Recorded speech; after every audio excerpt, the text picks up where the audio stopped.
Hello and welcome everybody to an unnamed podcast so far. My name is Scam. I'll be your host for today. I'm joined by two of my favorite esports people, Sam and Steven. Welcome. Hope you guys are doing well. Our goal of this podcast is to sort of just talk about esports stuff, the things that we care about, the things that we don't care about, things that we think are really drama worthy, things that we think are just who knows. We'll talk about them all. And yeah, we'll structure it pretty much just very casually. We'll have some general news. We'll try to focus on Dota and CS:GO because those are the two games that all three of us are sort of into. Who knows? We might expand into Overwatch at some point. Maybe it's a bit of League of Legends as well. But for now, we'll stick with those two games. And we'll start off with general news. And I think one of the biggest news stories last week was Azubu and acquiring Hitbox. I think it was leaked first, and then it got properly announced through LA Times. Was it? Don't think so. But LA Times wrote like a big story about it. Yeah, they wrote. I think it was Venture Beat. Yeah. All right, yeah. So the big story here is that Azubu is buying acquired Hitbox. Hitbox will remain a separate, or not a separate, but they will remain their own company still and still have their own platform and that kind of stuff. But I think with like any acquisition in tech, the more interesting part here is that they are acquiring, technology that supposedly Hitbox is really good at. I have a quote here from VentureBeat that says, Hitbox's development strengths lie in its low cost of operations, technical partner relationships, and internally developed technologies such as good transcoding or video conversion. I see. I don't know. I think everybody else is thinking what I'm thinking, which is how did you possibly get the money to buy Hitbox without paying anybody else any kind of money? What is this? How do they keep getting away with this? How does this keep happening? How do they make terrible decisions to keep getting money? That's what I want to know. That's what I need to know. But that's sort of what the LA Times piece kind of, I guess, explains. It's just because they are, funded by that hedge fund, the Sapinda Group, which, shady people or whatever, call them whatever you want to. But they're this hedge fund that I think just seems to have supplemented Azubu from month to month, and then that's just what they're going to keep on doing since the hedge fund money is still there, sort of. So now it's just, okay, then fuck making our own thing, let's just buy this other thing instead. That seems to be it. Yeah, okay. But like Steven said, I'm super curious how this keeps happening. I think they've changed CEOs a couple of times already as well, because I'm pretty sure I've read like a similar article maybe like 2 years ago, right before they started sponsoring, the game league or game show tournaments. Right before they started sponsoring those, I'm pretty sure they already changed their management or CEO or whatever, and they had like new funding. They were like, "Oh yeah, we're gonna change everything again," and then they didn't. And now they're pretty much starting this new cycle again, where they're like, "Oh yeah, we got lots of money. We'll purchase this." Apparently, they spend tens of millions of dollars for Hitbox. So where does this? Unreal. It's unreal, and I think to me, I'm wondering now, what are they going to do with this? Like, is this even a worthy investment for them? Because it seems like they want to compete against Twitch still, obviously. They want to be like the number one competitor for Twitch. But that can't be right. I mean, can they even be that with YouTube now? Like, are they not going to automatically lose to YouTube? They're losing to everybody, aren't they? They're like every like local streaming service beats them at least in their local regions. So I guess they're just trying to bribe Hitbox, which is, I think it was based in Brazil or something. So I guess they're like, I guess this is the last place we can go. I'm not exactly sure what they're thinking. But to be fair, I never knew what the hell they were thinking to begin with. Like, I still can't believe. You know what? It's actually a good moral story for all the children out there. No matter how much you fuck up, somebody's still willing to pay you money. Yes, that's what you need. That's what you need to learn. And also, apparently, you don't need to pay anybody else money, because apparently, like every fucking owner is owed money from these guys. Yeah. Every player is owed money. Every streamer is kind of crazy. But that's sort of like the weird thing, because I don't get how people don't see Azubu as a tainted asset at this point. or like tainted goods at least maybe. Like I'm just so surprised that people are still working with them.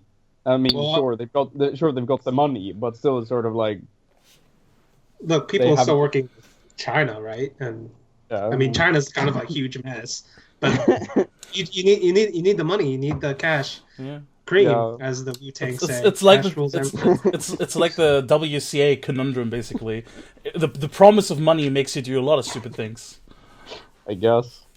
I will say that Hitbox, and this to me is kind of weird because Hitbox is actually a German-based company, and they've done sort of well. I kind of underestimated them. I think they did really well with the assets that they had. Like, I mean, they had a really small team to begin with, and they've done really well. They've established themselves sort of in a few regions, and they've hosted a couple of smaller tournaments. They've had exclusive streaming rights to a couple of tournaments as well, and they, as far as I know, they've paid out on time for all of those events as well to both casters and players. And now that they're associating themselves, or rather they're taking the money. Yeah, they're part of this company now, which is known for not doing any of that shit, right? And in their announcement, Hitbox even said, "Yeah, you know what? We and Azubu see eye to eye on the whole like community-driven kind of aspect and that kind of shit." And I'm like, nah, no, just no. I mean, you said it was like tens of millions, maybe. So I guess maybe they're just cashing out. We did it, boys. Let's get out of here.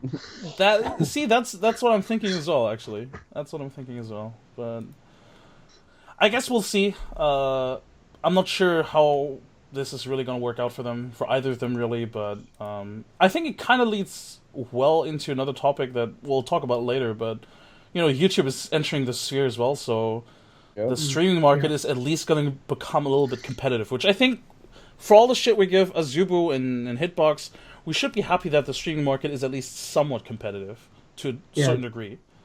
Yeah. But I think something interesting though, I forgot to think about this, but according to Richard Lewis, like a bunch of like a bunch of teams and or unions like Refresh and WESA, like especially WESA, that's sort of where it will make sense because WESA is only going to be broadcasting its English, product via YouTube next season. And I'm guessing, like, if someone wants to make a move in South America and Azubu is going to be based out of there and use Hitbox's technology, who knows if they're working with, like, some sort of North American or, like, South American, even for that matter, sort of union of teams or players or something to just sell broadcast rights, I mean. Yeah, and I mean, we know that... We definitely know that Azubu likes to spend money to get those broadcasting rights, so I would not be... I mean, we'll probably see a lot of... I say a lot of tournaments, but we'll probably see a variety of tournaments still be exclusively broadcast on Azubu. I think MDL has done it in the past, very recently as well, I want to say. I think, I'm not sure right now. And that's kind of a relevant tournament as well. So, I don't know, I wouldn't be surprised if we see a bunch of those tournaments, those smaller tournaments that still sort of... that don't necessarily have the community standing to be like a top-tier event that people have expectations, this needs to be on Twitch or something. So, yeah, I wouldn't be surprised. Anyway, let's move to the next topic, I suppose, and that would be... Alibaba to... Well, speaking of hundreds of millions of dollars, Alibaba want to strengthen their investment in esports. Alibaba, of course, the company behind WESG. Yep. Speaking of which, have you guys followed WESG this past week? Not really. I mean, I guess the StarCraft 2 tournament was alright, and then the thing is, all the team tournaments are ruined because they stuck with the only same country rule for both of them. Oh. Like the Dota 2 one and the CS:GO one, where you can only get 5 players from the same country, and then in CS:GO, a lot of the good teams just like snuck out, like Godsent and then North. So it's kind of lackluster overall, I'd say. There's a couple of things that I think we should address here. Is that I'm not sure if you guys have been reading that, but I think Red Eye has been very vocal about this. This is like a very half-assed format where they want to have those nations be represented, but then they don't do national teams only, because Sweden, for example, had like 2 teams with like Alliance and Horde, and then China obviously had a couple of teams as well. So it wasn't really I know that WESG want to be the Olympics of esport, but it really wasn't because they half-assed the rule, and then they also the top Chinese teams were actually not allowed to play in this tournament as well. That's why you only saw like tier 2, tier 3, tier 4 Chinese teams in Dota anyway. In CS:GO, was that Ace or what? I think it was. I haven't talked to anybody to confirm that, but I definitely know that they were not allowed to participate in the event. That's why nobody did. That's fucking weird. Okay. Because I mean, if you're a top tier Chinese team, you would obviously participate. Why wouldn't you? It's free money. Yeah, it's free money. But apparently they were not allowed to participate. Maybe it was from WESG side. Maybe they didn't want any of the top tier competition from China. Which I kind of doubt when you look at how they rigged the Chinese groups in CS:GO. How they rigged I already call it Chinese groups. How they rigged the groups in CS:GO to make sure that Tyloo would place well. That didn't work out. I mean, it worked out as best as they could hope for, so... Yeah. I guess. I suppose. At least Tyloo, like, even makeshift Tyloo gave EnvyUs a run for their money. That's... yeah, I suppose that's something. It's small victories. But yeah, coming back to the topic, Alibaba, they're basically looking to apparently invest $150 million in the next few years into esports, and apparently they want to continue WESG, and they want to continue. This is a joint venture between Alibaba and the city of, I don't want to butcher the name, Shangzhou. And they want to continue to host 5 WESG related offline events at the Olympic Center there. So I guess we'll see more WESG events. I guess. Yeah. All right. That's not much else to say, money. I think. Yeah. Just that's crazy money, but I guess it's sort of be expected I feel like it's a nightmare to work with most of these Chinese orgs, but the money is just so big, everybody's like, fuck it. Let's just go get that money. It is a mess, but at the same time, I think they've already done much better than most other Chinese events. Let's exclude MDL, for example, because I think MDL and Mali are doing a good job. But WESG, for example, they work with Starladder. So because they work with Starladder, they not only had the expertise of already running the events and building like the stage, for example, that kind of shit, but they also obviously had the connections to the Western teams and the Western managements. So it ran a lot smoother than a lot of other Chinese events, as far as I know. Yeah, anyway. I'll give it this: it's like as a first event, it didn't have as many problems as you would think, and it was better than Shanghai, which is an accomplishment, I guess, in the lowest sense of the word. But at least it's better than Shanghai. It's a very low bar to set. You could trip over and get over that bar. That's a good point. That's a good point. Hey man, inhaling glue fumes, you know. That's the first question I had when I saw the stage. Was like, does it smell like glue, or does it not smell like glue? A couple of people didn't get the joke. They're like, nah, this isn't Perfect World. This is Starladder, you idiot. And I'm like, oh, come on. Liven up a bit. Alright, yeah, let's just move on. Next topic is another investment. This, I think, is pretty cool, actually. Lionsgate invest into Immortals. It's not just Lionsgate, it's also Michael Milken or something, who's like a philanthropist or something. But I think outside of that, that's not really that important. But yeah, it's a cool investment. Lionsgate is a big company, and they've invested in YouTubers before, which I think is pretty cool. So this is not really like out of the blue, or this is not like a super random investment for them. They're always, I think, actively looking to do sort of like upcoming media kind of fields. So this is pretty cool. Yeah. All right. But I guess that's also pretty much it. I don't have much else to say about it. Yeah. They just got money. It's good. Speaking of people that get money, Miami Heat. So you're not talking about yourself, obviously. No, I'm not talking about myself. So yeah, Miami Heat took Misfits. Yes. Yeah. As people that also follow Overwatch, actually, so when I first saw that, I was like, oh, this is pretty cool, and this is like, you know, your classic Overwatch league preparation kind of thing. But then they also took over the CS:GO team, which kind of surprised me, actually. Well, I'm guessing it was like a I don't know if they were always planning to go for CS:GO, but it probably felt like a opportunity, free opportunity because of the whole TSM Shangairs like breakup thing. Yeah. So like, oh look, there's a decent NA team that we can just buy out right now, because NA is fucking saturated like crazy in terms of in terms of teams and buyouts. So you're not gonna get that many chances to get like a functioning team in NA right now. So I guess they went for it. That's my guess. Yeah. Which I think is, I mean, honestly, I think this is a really good time to step in as well. I mean, I think they got really lucky. I think it's a good team to pick up. I wouldn't give TSM the biggest chances in CS. I mean, we'll talk about that later anyway, but I don't know. I think because of that whole drama with TSM and Sean Garris, I think this is like a cool sort of like marketing move as well. Like, I don't think Misfits can really lose here unless they just suddenly announce that they joined P. Yeah, Now, after it's been no. and everything. that's like you can't touch that right now. It's Yeah. kind of You really it's like a can't. poison pill. So But yeah, it's a cool thing. What I'm like amazed over is that pretty much I guess since August which was when they qualified for LCS, legit no one talked about Misfits as if they could ever be a team that would make sort of an impact on the esports landscape.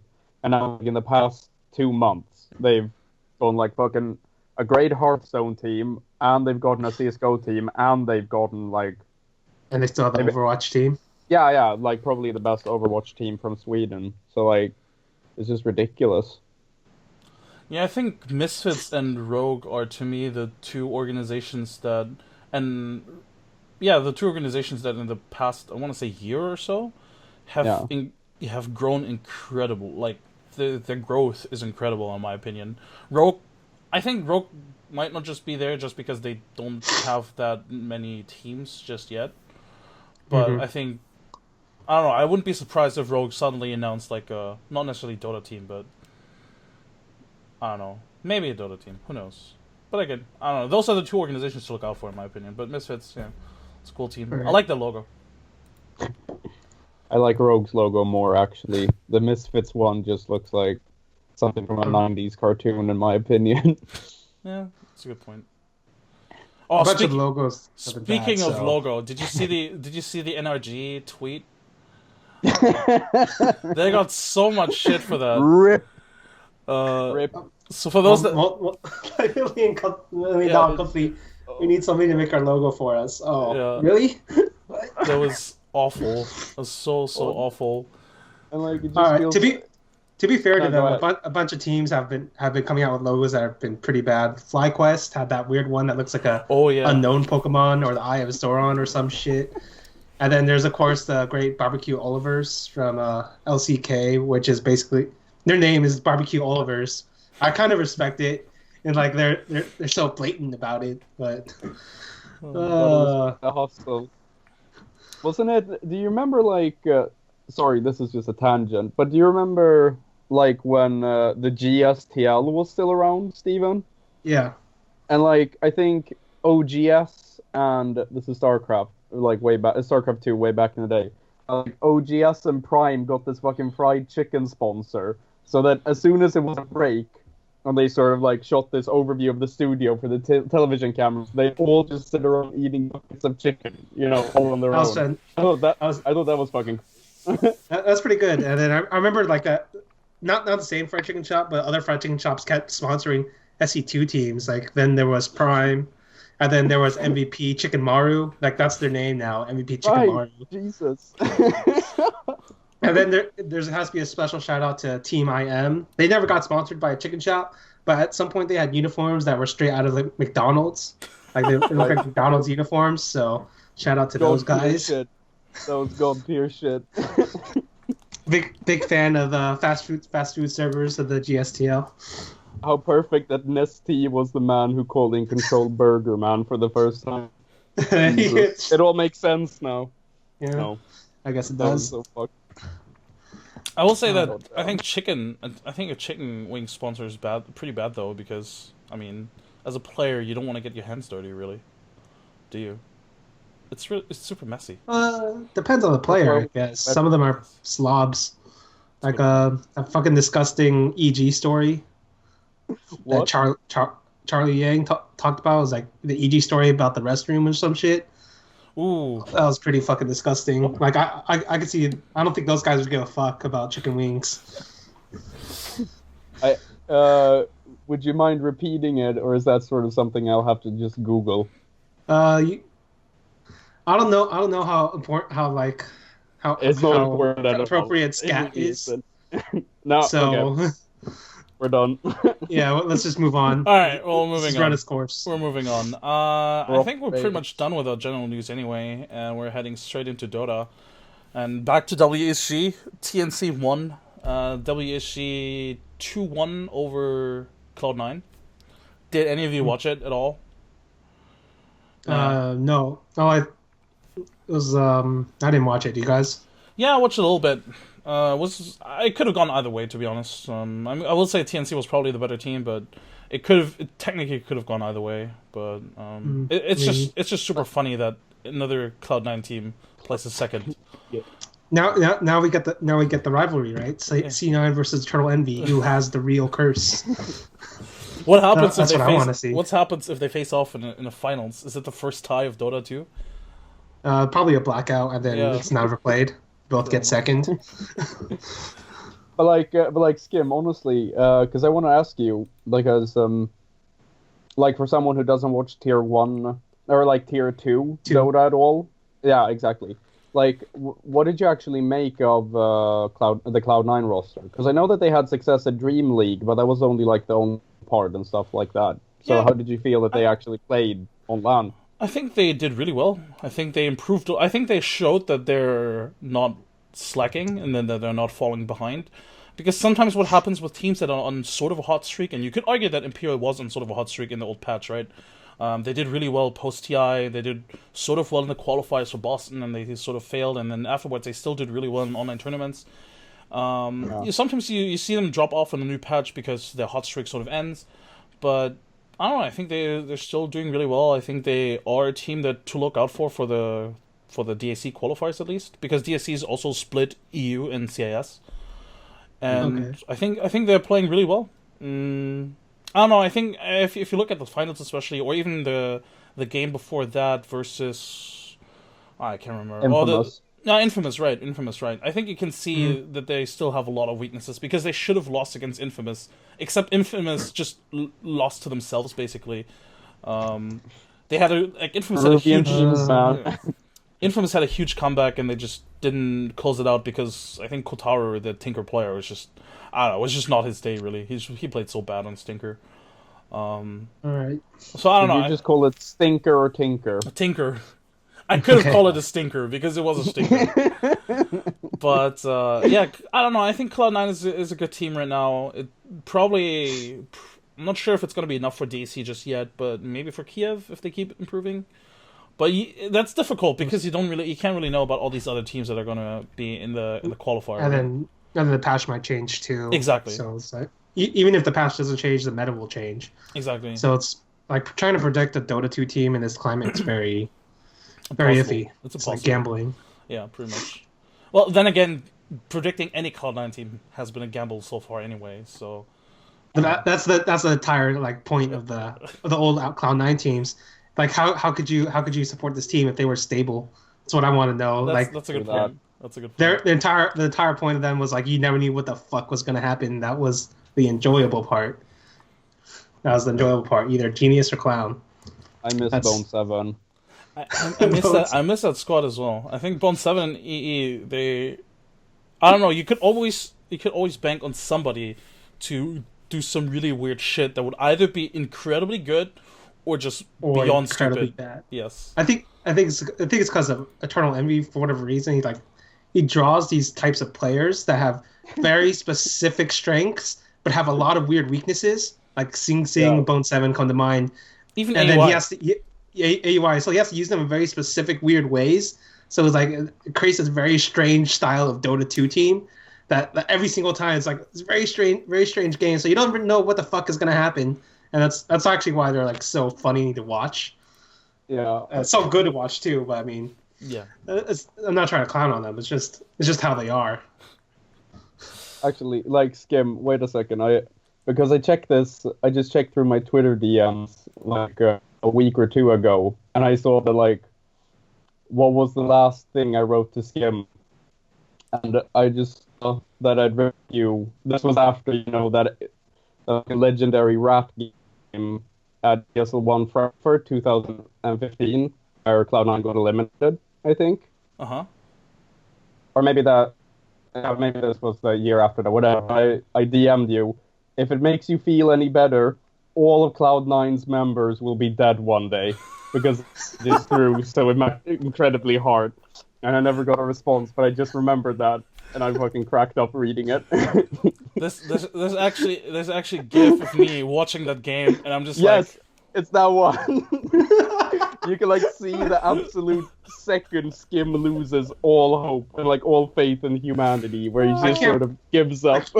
Can't believe you actually invested your heart into Cloud9. It's like I believe you have a fucking fucking gambling problem. Yeah, I actually do. I believed in that team. Like that team is like a gambler's dream. Like if you have a true addictive personality, that's the team like people would bet their souls into, because you never know what is gonna happen. Oh my god.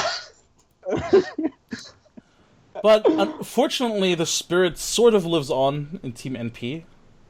I will say a little bit. bit. I do see it every once in a while. The genius and the clown of in NP right now. I see a bit of it. We'll see how it goes. Yeah. Hopefully it goes full old days, and then you never know. Which I guess leads us into the next topic, because they're gonna play in DAC qualifiers, which are gonna come up soon. I think in like a week or two. Yeah, beginning of February. That's when the qualifiers will start. I think they were gonna start pretty much on the same day for all regions, which to me is kind of stupid. You could easily just spread it out a little bit. I mean, I guess they just. But to be fair, like when it comes to these international tournaments, I'd rather they do it really fast, the qualifiers, just because they need more time to get the visas, because the visas have always been an issue in these kind of international events. Yeah. So I mean, that's a really good point. That's how I think about it. But yeah, I don't know. I'm not sure if you guys have checked out any of the of the teams that have been invited to qualifiers. I mean, it's pretty straightforward. I think in Europe, at least, and in CIS, it's pretty straightforward. There's not really a lot of teams that you could invite outside of these teams. Yeah. Let's see here. I guess the teams that stand out would be actually the China qualifiers. China qualifiers, yeah, it happened. Those happen already, right? Vici Gaming J, also the team that has been sponsored or not sponsored. What's the term here? That has been acquired. No, it's like influenced, I guess, by Jeremy Lin. Influenced not the right. Oh yeah, I forget. Yeah. It's like branded by them or something. Yeah, something along something weird. Jeremy Lin is like the FY Fenrir stack, right? Yes. So basically, yeah, FY Fenrir, aggressive, RTK, and Freeze. Is Freeze new? I haven't heard. Yeah, it's a new guy. He's a new guy. Okay. IG also qualified. It's the same roster, by the way. They stuck together, which I think is really interesting. IG Vitality also qualified, and LFY, which is the former Zhao team, which I think is really funny because you know how LGD LGD took in Yao and they swapped him out for Zhixing. So Zhixing dropped to LFY, and LFY qualified over LGD. I don't know. I think it's just. I think it's just. That's pretty funny. Yeah. Yeah, it's just karma basically. Right.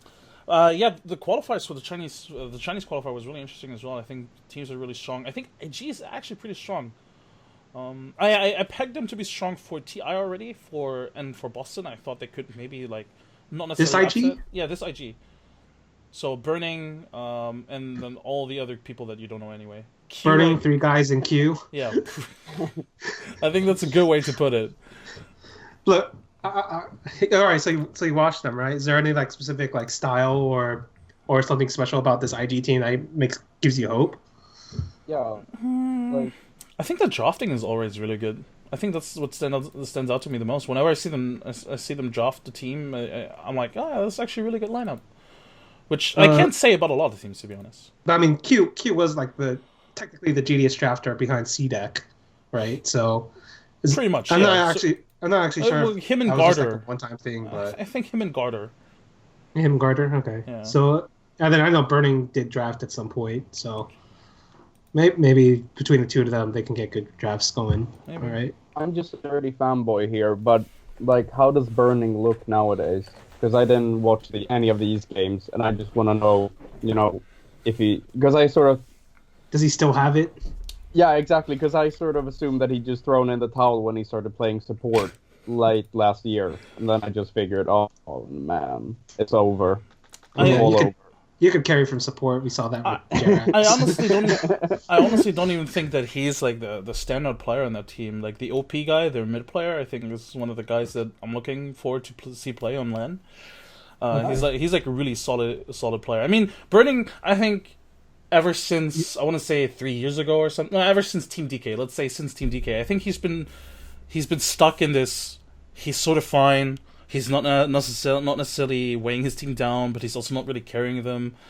When he played support, it was shit, in my opinion. Yeah, okay. So it's kind of like Fear, I guess, except Fear was a bit better. Yeah, he's like a lot weaker Fear, I think. But okay, he doesn't necessarily stand out, in my opinion. Like he's no, for example, How or End, right? Like those carries, they stand out in China because they do a lot of really good things in the laning stage, and they do like crazy things in the mid game and that kind of stuff. But right, so it kind of just does his job right now, pretty much. So I guess in a way he is kind of like a support. yeah, you could argue that. It's like, I mean, you can't be a support playing as a carry. It's kind of weird, but I mean, it's been done. Yeah, he's just out to collect man. Just doing his job. Oh, I remember that one game where the old Virtus Pro, the one with FNG and Illidan and that squad, where Illidan had such a shit laning stage, and he was playing Jar Ranger, that he just started building Wraith Bands. Like, he had like 4 Wraith Bands, and he just provided the aura for his team, because his team was owning, but he got shit on in the laning stage. So he just ran around, like, 20 minutes in, he had like Treads and 4 Wraith Bands, and his team was just rolling over the enemies, and he's just like, alright, you got my aura, guys, you don't need me.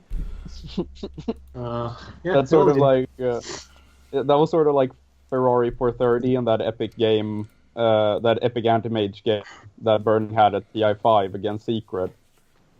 Where he just built the ethereal blade. Sort of, I'm just look out for you, Burning, and I'll just follow you. I'm a creep, basically. You do you. Yep. Alright. Oh, did you see this newbie boss lineup then? Yes, the newbie boss lineup, they also play in the qualifier, by the way, which I think is really interesting.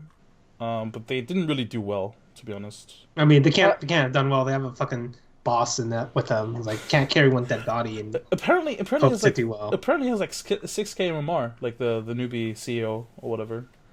So I mean, MMR is one thing, and then playing in a team is true. But yeah, and they were even in the less stacked group. I think I saw like a tweet from KP, was it? And he's like, yo, Group B is so much more stacked than Group A. What the hell? That's why, by the way, LGD also didn't qualify. Like, they were up against IG Vitality, Team VGJ, so the 4 Fenrir stack, and VG Gaming. VG Gaming was really good as well. And I give VG Gaming a lot of shit. Like, the VG Gaming, they have now what? Jesus Christ, look at this squad. Exactly. End, Yang, HOAM, DDC, and Ori, although I think Ghost has been playing most of the games. Okay. But yeah, I don't know. That's I give this squad a lot of shit because I think they're awful. But they have done really well in that qualifier. They came close to actually qualifying, I think, as well. Never mind, they lost in the first round of the playoffs. I mean, that's better than most people. So. That's a good point.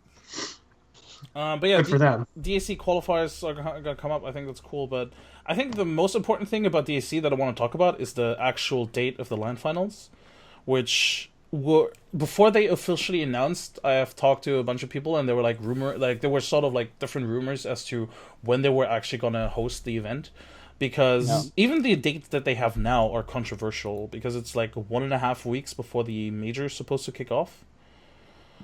So It's going to end on 4th April, and I think the major playoffs start at the 20th of April, and that's the playoffs, so you have to factor in the group stage as well, and then also flying in before the group stage to, get rid of jet lag and that kind of shit. Mm-hmm. So this is really... yeah. It just always feels like...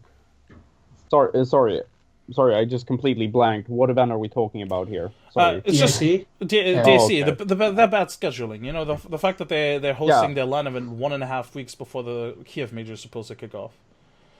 Like, our Perfect World hosting this DAC? Yes. Did they just expect to get the major and booked everything, or what happened? So I don't think there's any official comment on that, but as far as I know, they were told to host another DAC, basically. So I think they were told to, I think that this is like they knew that they wouldn't get any major in China so far. So I think this is like their sort of way of having a major in China without having an actual major, right? Okay. That's why there were a lot of rumors in the beginning as well, whether or not this would also have 3 million as any other major, to make sure that this would have the prestige of a normal major. Yeah. But apparently they're now just 500,000, which is still pretty good for a tournament. I mean, do you expect anyone to show up? Do either of you expect anyone to show up? I do, actually, because if you think about it, China to Kiev is not that bad of a travel. It's not that bad to travel. There's not that much time difference. I think it's only 4 to 5 hours. Yeah. And I mean, it's still 1.5 weeks before that, so I think... I don't think any Dota2 team's going to pull out. Yeah. I mean, it's not... The travel's not too bad, and like you said, travel's not too bad, and there's no guarantee any of these teams are going to get into both. Exactly. True. So you might as well qualify for... or try to qualify for both now, and pulling out... I don't know. I think it's also good practice for the Kiev Major to, scout out everybody. To iron out a lot of issues. I mean, you could technically pull a Godsent and just be like, nah, we don't feel really well playing right now. It's. We lost our pride. We give all hope. Is that... pretty much. But yeah, I don't know. I just wanted to bring it up because I think it's just, I don't know, Perfect World is just stupid sometimes. I will say that because of Chinese New Year, they didn't really have a lot of options to host a really good event. But as far as I know... What? Oh, go ahead. I was wondering how long it takes to get a visa to China. It depends. In Germany at least, I've gotten a visa for China within... I want to say if you can try to apply for like an express visa, which can take up to just like 3 days, 4 days maybe. Mm-hmm. So it can be really fast, but obviously I mean as a German, it's much easier to get a visa than say like I don't know if you're like Russian or whatever. Because I don't know, German passport is just really good to get visas with for any country really. I'm not sure if it really applies to any other country. Especially Southeast Asian teams will have issues, I think. Because of their relationships to China, but so I mean maybe that's why, because there's no way they're going to do it near the New Year's. Yeah, exactly. So if it takes like 1 to 2 months just to process a visa, there's just like not much choice because you can't do it before TI. That's ridiculous. I will say that, again, that's the point I was trying to make. Apparently, they're not really working or cooperating with any of the other tournament organizers. You know how there's like really big like Skype, Discord groups, and those kind of like whatever like shared documents where they have like dates for like tournaments, months and even sometimes years ahead. Like every organizer knows what the other organizers are doing next year. But Perfect World just randomly came up. Yeah, we're hosting DAC. By the way, the qualifiers are then. Oh, you have qualifiers in as well. Oh, too bad. Oh. Well, it's China. Yeah. It is China. It is China. Okay. No, I do want to see Wanted. Team Wanted make it. I want to see a PPD. I want to see PPD versus EG. That's what I want to see. The grudge match. That would be dang. Oh, man. I love that. I'd also want to see PPD versus Newbie Boss, but that's not going to happen. I just want to see funny too. I just want to see QO play again. All right. Since you brought up PPD, let's talk about PPD and his interview that he did with Thorin. I'm not sure. Did all of you see it? I saw it. I saw it. All right. I saw most of it at least. I saw most of it as well. I've been like trying to like listen to it in the back on the side. So what do you guys think? Mm-hmm. So what do you guys think? Is there anything that stood out to you guys from the interview itself? Like, I guess the most interesting thing was just how PPD actually laid out that he would, like, how he chose to motivate the team in the past and that kind of stuff. Like, mostly the stuff regarding how he himself as a leader sort of led the team. I thought that was pretty interesting because, like, sure, you've got, like, he's done a ton of interviews and everything, but he never really seemed to ever go that in depth on those specific topics in the past. So I thought that was pretty interesting, actually. Yeah, there's not that many captains that ever really speak out about how they decide to form their teams or how they build them, right? How they build around their players. And he was like very specific. He's like, yeah, you need a polarizing player. Then the fact that I had like two really extremely versatile players in Fear, Universe, and Zai at times, like really helped him build the team. I agree. Like all that stuff was nerdy and interesting to me. Yeah, sorry, go ahead. I was just thinking it was really funny how if PPD kept playing, I'm not sure Arteezy would have made it back into EG. It's like, I'm not doing this bullshit again. But as long as he's not in the team, I guess Arteezy's allowed back in. To me, what struck me the most is, and I'm not sure how public it was before, but to me, it read more like, or he first explained publicly that him and Arteezy had like differences. Not necessarily personally, but like definitely in game. He tried to play it off a little bit and be like, yeah, we had like different opinions or like butt heads a little bit, but I think that kind of goes to show, like, I think that basically to me already sort of explains why Arteezy left twice. Because I mean PPD's captaining style, I don't think it has changed that much over the years to a degree where Arteezy would say, all right, this is like totally fine, I'm like super cool with this or anything. But I think those two personalities just are bound to clash at some point or another. So to me, it was just cool for him to like explain it in that way, because it's something that people have speculated, it's something that people have been like gossiping about, like, oh yeah, they have like issues and that kind of stuff. So I thought it was cool that he basically sort of agrees to that, or sort of verifies that. But yeah, that was just one of the things that stuck out to me. Another thing that I found interesting, he said something along the lines of, I should have played more around Artur, should have believed in his ideas, and I was selfish that way when they parted ways the first time. Because to me that's interesting, because then they went on to win without Artur, and like they won DAC and TI without Artur because they believed in PPD more so than in Artur, right? So to me, I don't know. To me, that was just an interesting thing to say, because I think he's more humble in that regard than he needs to be.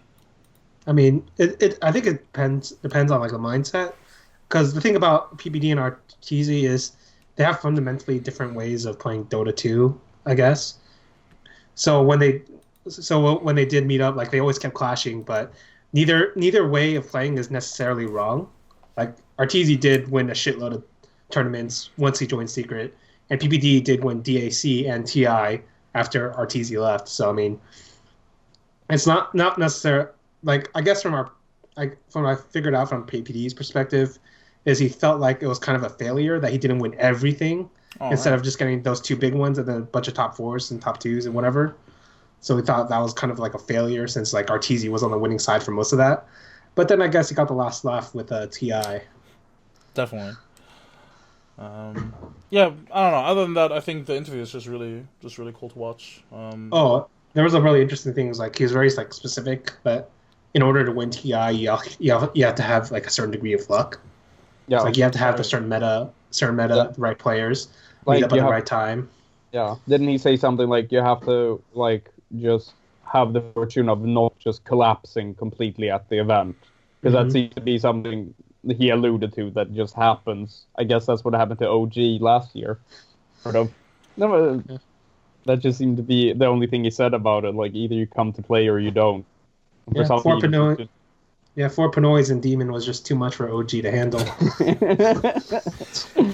To be fair, that team was baller. Like, I think that team was fun. That team was fun, and to me, what stuck out to me the most of TNC and TI was just they kept drafting the same stuff.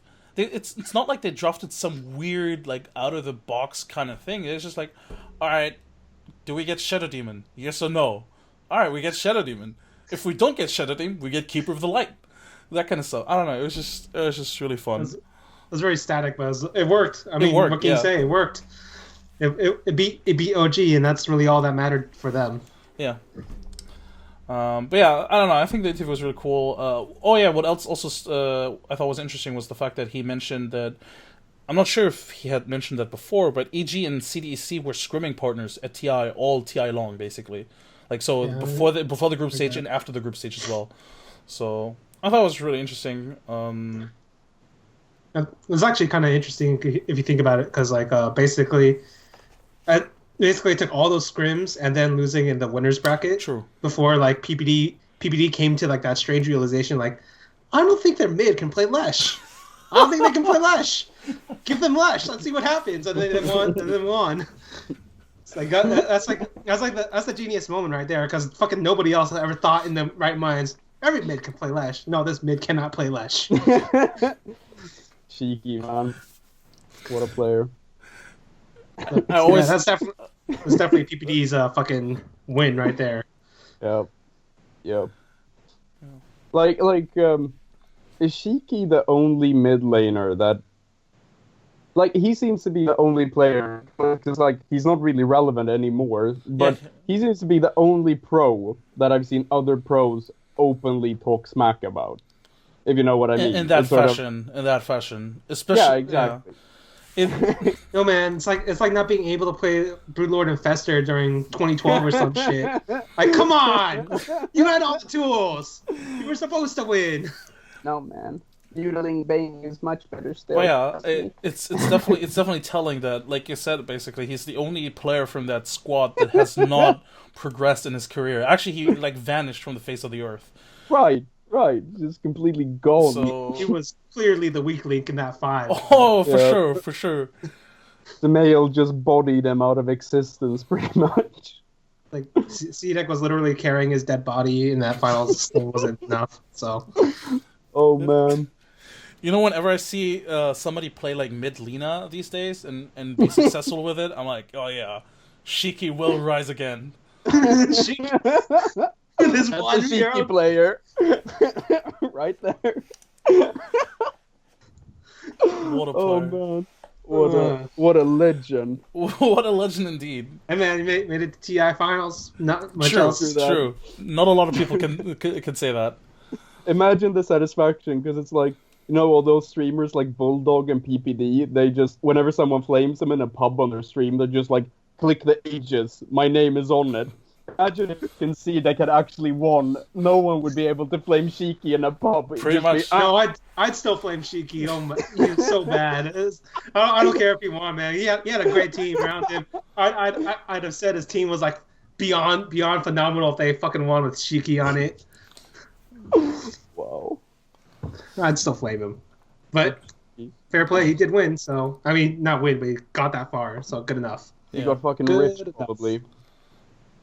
Yeah. I wonder what most of those players do with all their money.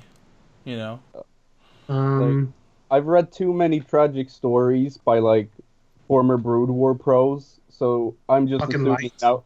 Now I'm just assuming that all that money just goes straight to their parents, who just wasted shit. To be fair, they do earn much more money than any other player like in esports with just one tournament, right? So if you win TI, it's like a completely different thing than being, say, I don't know, like a top 10 player in any other esport title, pretty much. Yeah, but the thing is like playing esports, I guess playing video games doesn't actually prepare you to use money responsibly. Sure. So it's kind of really random as to what people do with it. Like Stefano used it to get more money by like buying houses and shit, whereas like Light lost all of his because he trusted his mom. It's like it's very random what the fuck happens. Yeah. Universe apparently hired a financial advisor to make like investments into like all kinds of shit. Like that's price. Yeah. That's decent. That's I mean, smart. as long as you can trust them. But, yeah. That's smart. Mm-hmm. That's so smart. Right.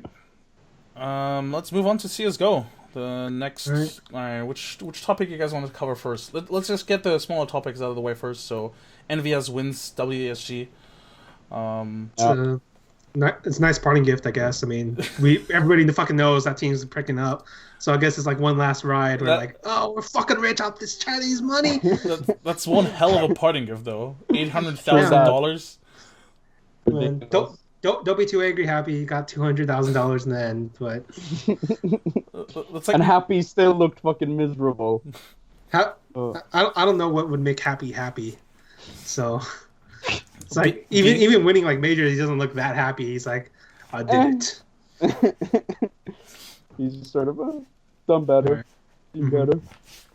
All right. Yeah, we basically talked about WESG already. It was kind of like a joke of an event, at least in terms of like competitiveness.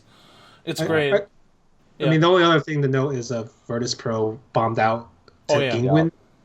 But it's like, if you look at the map picks, like, I think Thorin explained it on his AMA, and I agree with him. It's like, why is VP playing Dust 2? What the hell is going on? And then they chose Mirage over either Cobble or Train, which I think they're like gods at. So whatever. I don't know what the hell's wrong with them. But they're mercurial enough. They're like ephemeral enough. They're like their up and downs go so fast that they could show up for the major still. Don't really know, but it's worrying. That's the thing with Virtus Pro, in my opinion. You just don't know which Virtus Pro will show up to an event, because sometimes they'll be like the best team at an event, and they might not make the finals or whatever because of some weird shit. But sometimes they're just like, eh.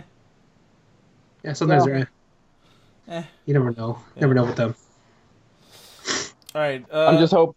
Yeah. No, sorry. Go ahead. No, go ahead. Continue. I would have just switched topics.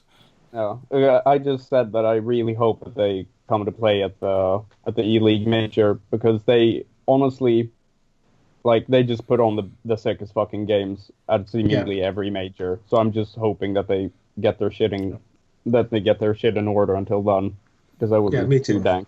They play great games, so hopefully they get it together. All right. Another tournament happened this weekend was DreamHack Leipzig, which actually had more viewers than WESG, apparently. Really, including the Chinese viewers or not? Not including the Chinese viewers. I think. Okay, are there any Chinese viewers, or they all view bots though? Yeah. You never know, really. You never know. The funny thing is, every Chinese streaming platform has their like own reports. They're like, no, we don't have any viewing bots. Like, these are all legit viewers, you know? Like, 4 billion people watched Ferrari stream cooking. No, that's legit. That's legit. I remember that.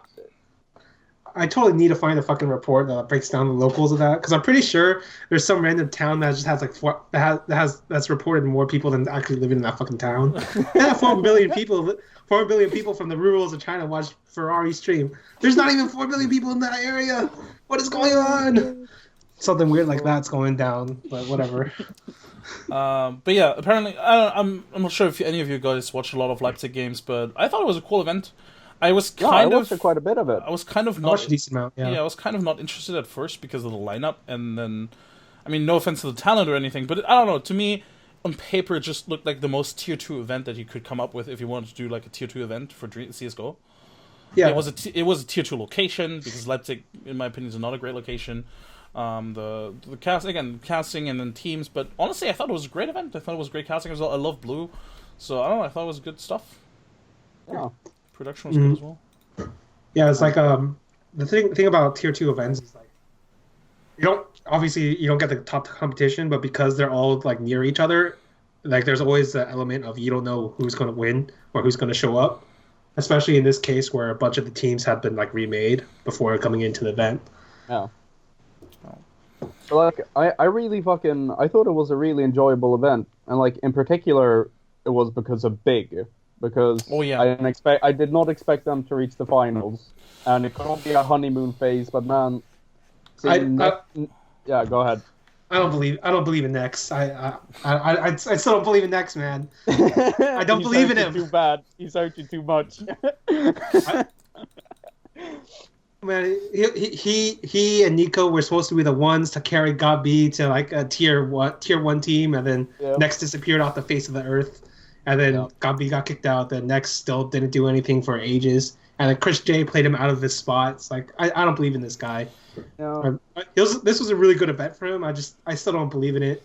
I'll wait until I see him run into tier 1 teams before I believe. Yeah. Yeah, but like at least it seems sort of. Oh, sorry, Skim. Yeah, I'm just wondering if maybe like the home field advantage played into that. I'm never really sure how much that really means, like how much that really impacts a player's performance or a team's performance in general. Playing in front of a home crowd, but. I mean, they seem to be playing it up in the booth at least. Yeah. So. I think it really depends on the player. It's really random. Like what was it? Alliance looked like wrecked when the old Dota 2 team Alliance. Yeah. They looked wrecked when they went to MLG because they got a few boos. And then you have like Fnatic, like literally go to every event, get booed and hated, and like, oh, we still won again, motherfuckers! Like, oh, yep. Jesus. So it really depends. Nah, that's true. That's true.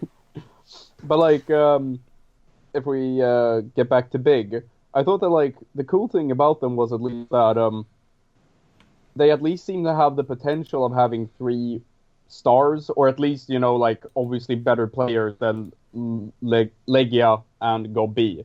Because, fucking Tabson showed up. Nex was fucking... Didn't he have, 2, 4-kill pistol rounds or something in the best... Yeah, exactly. And then you have Key, too, who's just sort of, showing up. He showed up here, at least. So it's like... Yeah. I mean, there's something there, but here's the thing is... I've been using I've kind of started using Dota 2 notation to rate teams in CS:GO. Here's the problem: is Nex is supposed to be plays Nex at his best is maybe a 2 to 4. He can sometimes be really good, and then sometimes, but most of the time he's not. No. But I guess we'll see if Gabi can actually unlock him again. I guess against better teams. Tabson is pretty straightforward. He's like a 3. He's really consistent. You'll get some of his kills, but he's not the guy you want. If he's your second best player, it's not that great. Yep. Teve is pretty explosive, but I mean, I haven't seen him enough to rate him properly. No, of course. But here's the problem: Got B and Legia, they're like position 6 in Dota 2. They're both position 6. You can't have 2 position 6 players in a team, man. It's not gonna work. It's not gonna work. It's not gonna work long term. I guess it's okay in their current field of play, but if they want to get somewhere, if they want to get to the top 5 or top 5, top 6, top 10 or whatever, they can't keep both of them. That's my opinion. I just want to know, if Legitia knows where the bodies are buried or something, because I don't know, Gob just sticks with it this hard.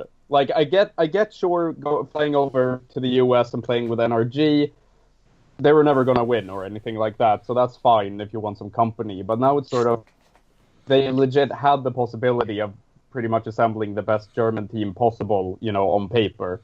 Or, you're just fully just speaking out. And then he's still there. You're like, what? Why is it still here? Yeah, because, B can at least ride off of the... I mean, that Mouse Sports lineup in, was it late 2015? Yeah. But yeah, that was at least okay. They made some finals, so I understand why you'd want Go B. Not that he's the best in-game leader in the world, but it's sort of Legitia is just a weird case. I think Go B is okay leader or pretty good leader, but the talent around him, in order to carry a position 6, you need 2 position 1s or something. You need but instead he got another position 6. What is going on? Telling you, man, he knows where the bodies are buried. Whatever. I mean, maybe he's just a really nice guy. I will say that. Friendship. I will say that I think this is a sort of a pattern. Steven's legit triggered. He's legit triggered. I would say that there's a sort of pattern in esports where sometimes you will see a lot of these seemingly weak captains or leaders that they still find themselves around much stronger players that you would argue could do much better with other players, instead. So I will say maybe there is something to him that we don't see that allows other players to shine, even though he doesn't. So I don't know. Yeah, but I mean, there might be like comms or the way he like structures the team. Yeah, exactly. Or preparation stuff. But I mean, I'm just looking at what I see in the game, man. He's position 6. All right. Yeah.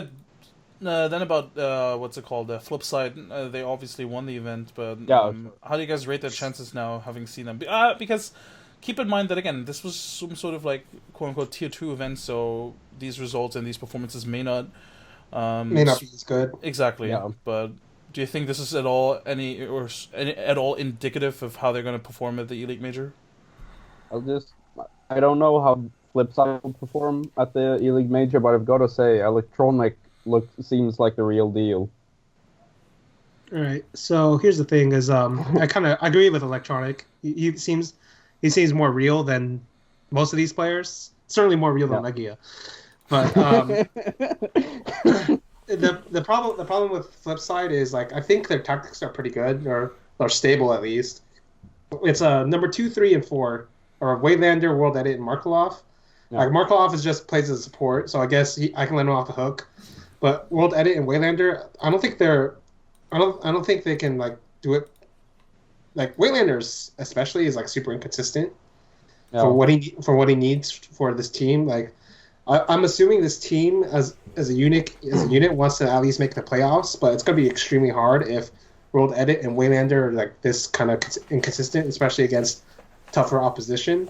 I think Electronic will still show up, but like that's just like one guy you can depend on, and then it's going to be a gamble if he can get the other two show up or not. And even then, it's going to be tough if they do show up. So there's a lot of like factors going against them because this major is pretty stacked. Which is such a shame because when World Edit does show up, he's like, I don't know. I mean, when? All right, first, when is a good question. And then the one time he did show up, he wasted it on Echo Fox. Like, yeah. What is going on? Why did you use your best performance against Echo Fox? They're already dead. But whatever. I mean, they're pretty good for what they have. I guess they're a little better than they're better than like the sum of their parts, but that's still not going to be good enough to get them into the playoffs. No. At least my contribution. Unless you have to gamble. Like, I mean, there's a gambling chance, I guess, but it's not something I'd personally bet money on. Let's see. Was there anything else from this tournament? Not really. I think this is pretty much it for DreamHack Leipzig. I just have a curious question. Sure. What do you, Steven? What do you think of like just looking at this LLC lineup? Do you think that there's anything real there in regards to existence? And then, what's his name? Toimu and Mistu or whatever? Like, it seems like he's got some okay players around him, but do you think that it can go anywhere? I think they're like slowly reaching their cap. I think they need luckily or not luckily, the French shuffle is happening. So there's a few options like we know Scream is out, but what kind of person is Scream? Is he like a guy who wants to stay in his country? In that case, this is like the best roster he's probably going to get. Same thing with Happy, if Happy's willing to go Existence's way. But like from what we know, Happy isn't the type of player to like fall under somebody else's will, which is what Existence is. So I mean, there's like possible replacements, but here's the problem: is Existence is either the second or third best player on the team, and that's not gonna fly when you try to get into a higher echelon. He was pretty decent when he was originally in the Titan lineup, I think it was, before they kicked him out. And that's kind of like the position you want him to hold, like this this great in-game leader, pretty decent fragger. Like he plays like a 4 or 5 role. Sometimes he can go off, but you don't really expect him to, nor need him to. Whereas this team, like they consistently need him to like get a decent amount of frags, and then it's up to Toinu, Misto, XMS to do something. If not, it's like doesn't work. Yeah, because I had hope when I thought I believed in Existence. Like this will be the event. This will be the event. Nah. Yeah, but still lost the flip side. I mean, yep. Rip. I still think Flipside's a better team than they are. Oh yeah, for sure. They are though. Yeah, just one last thing before I close out that topic. I wanted to mention the caster spotlights that they did. That they, those, I wouldn't call them. I think like those like the like mini clips where they basically talk to the casters. I thought they were pretty cool, considering that the casters that they did have were obviously not the most famous or not the most popular, whatever you want to call it, casters out there anyway. So I thought it was a really cool idea, and I hope that I think this is something that more tournaments could do. I think in general, DreamHack has done a lot of really good production with like really small events. I'm looking at like DreamHack Valencia, for example, last year, where they had like maybe like 8 teams or whatnot, and 3 of them were amateur teams or whatever. But they always have really good production. Yeah, that was pretty good. I liked it. Yeah. All right. The last smaller topic I guess we're gonna cover is FNS is back in CLG. Didn't they already do this? What? I mean, they already tried this experiment. Yeah. Except FNS had better players at the time. I mean, I guess the only bright spot, if you want to call it that, is for Kusta believers. If they believe like FNS will somehow give Kusta his confidence back and make him and force him to be an Opera again. Moses is just sitting down there, just praying, saying his Hail Marys and everything. Man, I think that's just a sunk cost fallacy. He's invested so much into Kusta that he has to, like, he can't get out now, man. You've already committed to the pot. You may as well go all in, kind of moment for him. But for the rest of us normal people, like Kusta's okay. I mean, Kusta can be okay. I mean, but I think as he is right now, he has like too many weird mental hangups. Like he thinks he's like he's a rifler trapped in an opera's body, or an opera trapped in a rifler's body, or some weird shit like that. So we'll like he needs like a team built around him, which is like fine because he's better than most of the people. Most of like that, like the level of playing field he's at, that's like fine. But I'm not sure if he's good enough to like keep going as he is right now without fixing a few things. So maybe that's what FNS will do. I don't know if it's the color of the logo or anything, but I'm a Kusta believer. You're a Kusta believer? CLG speaks to me. Okay. All right. Okay, man. Okay. Just wanted to put it out there. Okay. Is there anything else? Yeah, the last bigger topic is one of the last bigger topics. It's one that we already sort of touched upon is Godsent. You know how they ditched WESG after dropping out against, what was it, Pride Gaming? Yeah. And one quote, I had a quote. Where's my quote? But yeah, JW did like this really lengthy comment on Reddit, which I found really surprising. But he basically explained how they lost all confidence and that they have like trust issues. I guess. Yeah, I mean, did you see the report from DK today? Yeah, which I guess is something that we would lead up to later or after, we could do now. Is that JW and flusha are supposed to rejoin Fnatic after the major? Not supposed to, but like they're looking into it. Yeah. So I mean. So I guess like the thing about this team Godsent was like everybody thought it was going to be good at the outset, but then like it turned out to be trash. It's like fool's gold or whatever, and then it went all the way down, and they had a trade and then went up, and then they got to the major, and we're like, oh, finally, there's something there, and then they lose the Pride game, and you're like, fuck it, rip. The apocalypse is coming. The apocalypse is coming. It's a millennium all over again. It's 2012 all over again. It's fucking apotheosis or whatever.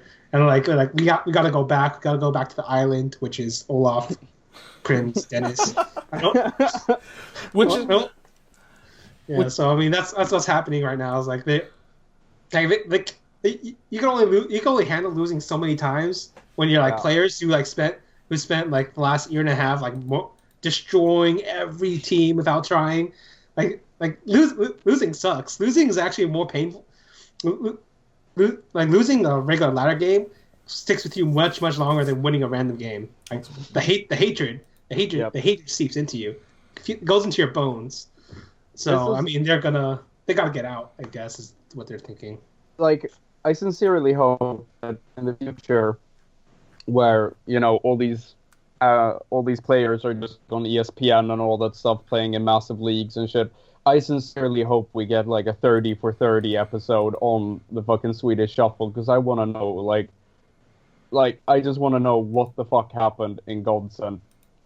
Because this is just the story that keeps on giving in a weird way. Like, how could it go this fucking terribly? It's so tragic. It's tragic. They just don't get the right pieces, and then like. Yeah, I guess. But there's also just a frustrating that sort of like sorry that I interrupt you, by the way, but it's sort of like, don't worry.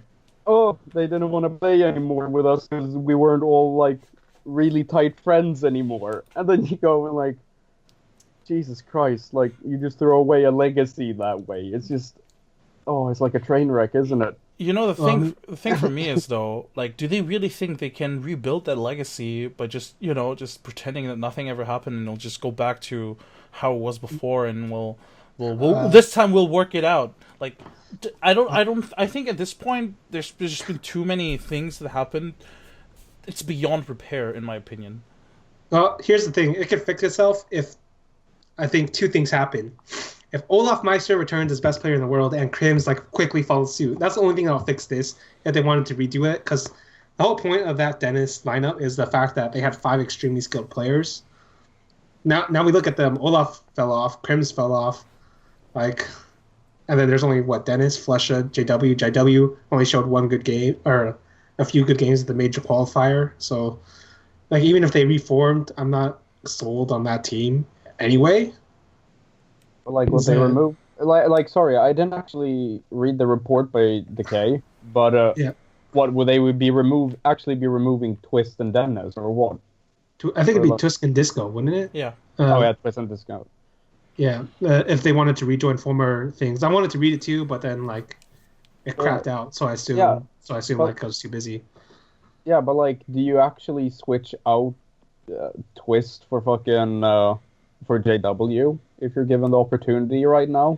Well, I mean, here it's not the player's choice, is it? Because you also have to take account like the organizations. Like Godsent is gonna be like, yeah, you can take all our players for free. No, they'll want something good in exchange. That's why they didn't have to deal with Winton. They just got Necro back. And I mean, for Fnatic, JW is still like a huge like branding thing. Like JW is just a huge name in CS. Yeah, he's one of the greatest sellouts. Yeah. I mean that in a good way, though. He's like, he does it very well. Definitely in a good way. So I think I think if you're Fnatic as an organization, you do want to try to get them back. For the players, I don't know.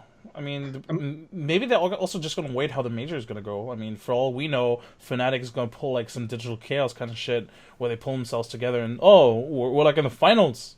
We're like best friends. We're best friends from victory. It's when the losses come in that friendship is tested, right? Pretty much. So we'll see how it goes. Could you actually link me that article, Skim? Oh sure. Because I didn't actually read it. Sure. Sorry. I'll link you. Actually, if somebody else told me who actually got to read the article that Nip and Epsilon were talking about a shuffle too. Really? Mine never loaded, so I can't fucking read it.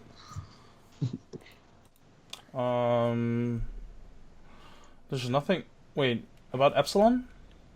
Yeah, but I'm not sure if that was like actually in the article or not. Not as far as I can see. It's just literally about Godsent and. Okay, so it's just Godsent and Fnatic. Okay, because I thought that was kind of weird because I don't think Nip will ever change. So, or if they do, it'll just be the 5th man. Did you guys actually see that Freiberg was on?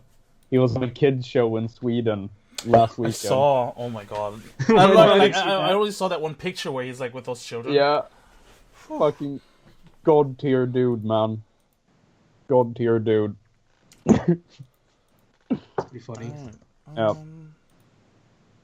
I think we actually pretty much covered all our topics for today. Well, I mean, the major's coming up. Coming up, yeah. Any predictions? Any hard predictions? Any soft predictions? But Steven, you go first. I think. So I can copy my opinion on you. Okay, well, I think one of the 2 Danish teams will get to the finals, either Northern or Stralis. Would you put more? Same. I bet like here's the thing, like we have a month break, so there's no point in betting on on form because that was like a month ago, 2 months ago. Yeah. So that's my guess is like either Astralis or North will show up and get to the finals. The team I actually want to really see is Na'Vi because they had the longest break of anyone, and in terms of like pure firepower, they probably have the best. But I mean, everybody else besides Simple has been slowly like falling off. So I want to see if they can get it back together and see what they do. There's do you have any hope for SK at all, or do you just think this is sort of like their placeholder tournament? This is a placeholder, but like it's kind of weird because Fox doesn't fit any of the roles that FNX had. No. So, and we know SK. I don't think SK is gonna think to themselves, "Yeah, Fox is a great player. He'll definitely help us get to best team in the world again." I don't think they think of Fox like that. They think of Fox like, "Okay, he's the best of all of our options we can take. We'll take him to the major, try to get the playoffs, and then that's our job done, and then we go forward." So, Lurpers had a point where like if they change too much around Fox just to fit him in, just to get to the playoffs, they might just lose their identity completely. In which case they'd be in a worse spot once they finally do change to their permanent fifth. So it's kind of iffy as to where they go either way. I will say that I think they have two really fucking good players that could probably that if they get the right maps, because this is map randomizer, right? Yeah. If they somehow end up on Overpass or like Train, like Fallen could probably just win it for them if he's on a good day. Can I just point out that this is finally a format that is actually not as bad. I think not shit. It's not shit. Yeah, because every format until now has been like what you win 2 best of ones and you're suddenly a legend. Yeah, that's so stupid. That is beyond stupid. That's no offense to teams like Gambit, right? But that's how teams like Gambit become legends, because they just need to play 2 best of ones and need to win them, and that's it. And then to lose, you just you lose a best of 1 and a best of 3, and you're out. Yeah, that's pretty bad. That's awful. That is awful. Yeah. So I like the TI system better. I will say that obviously as a Dota viewer or as a Dota guy, I'm a bit like spoiled by a week or 2 that we have with TI, but yeah. I'd like to think that CS could at least implement some better format, and I think it's nice that they switched up a little bit with a Swiss now. Swiss. Yeah. Which is I like the Swiss better than the old systems. Oh, for sure. Same here. I really enjoy it. That said, it does make predicting a lot more interesting, because you cannot because there's no clear group. You can't really say, all right, I favor this team in this group, because one upset could easily mix things up immediately. So for me, also, I think the Danish teams are the ones to look out for. Although every time I've tried to believe in Astralis, they've let me down. Pretty much. Well, to be fair, they've done it with everybody. So yeah. I'm not alone in that regard. But I think North. To me, North looked really strong, and like Steven, like you said, I think Na'Vi is also. I'm really interested to see what Na'Vi has up their sleeve now, because, like I said, they have had a long break. They've had time to reflect on, how shit they are. I'm actually really curious about Optic. I think Optic. Oh right, yeah. They have something. They have something good and something bad. Like I think it's kind of weird to say like something good and something bad, because the thing is like they got to the finals of the last 2 tournaments, and then they won one of them, which is pretty good, right? But the way they won it, you're not sure if it's consistent. Like, because the way like the way the team is structured, like Tarek is 1, Mixwell is like 1 or 2, Stanislaw is like their 4 or 5, and then Naf and Rush are like a 3 and 4. But the way they've all been playing is they're like sometimes Naf is 1, sometimes Rush is 1, Mixwell is like 1 or 2, Tarek is like 2 or 3, or basically they're all shooting the shit out of people. like that's great, and even Stanislaw, who's like supposed to be the weak link, is actually a really good like support player who has significant impact. No. And then on top of that, like you read a bunch of the interviews, like Stanislaw seems to have a really good head for like changing tempo against his opponents and preparing against them. Like, I'm not exactly sure how deep it goes, but it seems pretty good. So it's hard to know if they're just like hitting they're hitting some kind of peak they'll never reach again, or if this is like a normal level or what. I mean, that's why it's like hard to predict them. Like I want to see them versus VP. I want to see them versus like North. I think either of those two might illuminate me more about like what kind of team they are. Yeah, that's fair enough. Wait, who's Optic playing in the first round? Let me quickly check. I've got it open. They're playing versus VP in the first round, so yeah. So you'll see it. So you'll see it. Yeah, soon. I'll see it. Yeah, I'll see it, and then hopefully VP shows up. Hopefully it's not the WESG version of VP. So, but hey, VP normally love playing NA teams. We'll see how it goes. Those are some really exciting games. Yeah. Do you guys? We sort of already talked about it. Fucking, like, do you guys just think Godsent are gonna bomb the fuck out and just like they're already ready to switch players at this point, or do you think they're actually gonna give it a try? Look, so I think you know how, I mean, I didn't bring that point up before, but you know how EnvyUs at least still attended, like they still went to WESG knowing full well they're gonna disband anywhere, they're gonna have like their French shuffle anyway. So Godsent, knowing that there's almost no competition at WESG, it's free money, it's a free trip, they still didn't go for it. I think they have a lot of issues to iron out, because I think even though you know that you have like 24 hours left for the major or whatnot, I still think you go to that event to just grab some free money if you are at least on some like decent level in terms of like understanding each other and trusting each other, whatnot. But the fact that they skip that, I think, just goes to show that they just. Yeah, I mean, they have something to prove, right? Because like that was such a stupid. I don't want to say stupid, but it's such an unprofessional move. Like pull out last second, just to practice for the major, and then you find out like a day later they're thinking about switching back to Fnatic. They probably have something they want to prove at least. Like, listen, if they truly bomb out and like JW looks shit, flusha looks shit, you think Fnatic is gonna like think like, you know what, we want those two guys back? I don't think so. I think they have to do something here. Like, it doesn't have to be great, but it has to be something. Yeah. It's not great that they're starting off against Astralis, that's for sure. Yeah.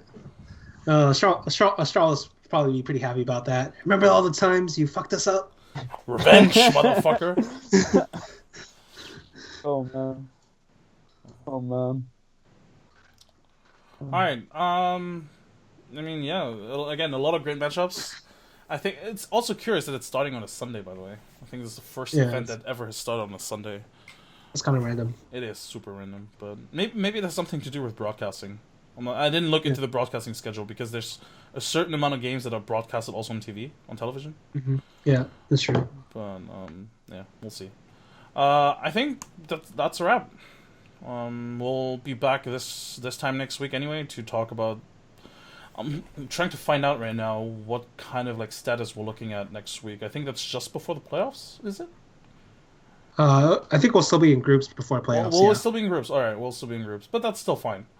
But yeah, should be good. Thank you guys for joining me. Thank you guys for tuning in. Any shout outs, anything you guys want to get off your chest before we head out? Thanks for dealing with my ignorance. Yeah, thanks for having me. Right. Not much else. All right, I have all of your Twitters here up anyway. That's production value right here. Holy shit. Yeah, PGL should hire me, honestly. All right. Yeah, see you guys next week. All right, see you next week.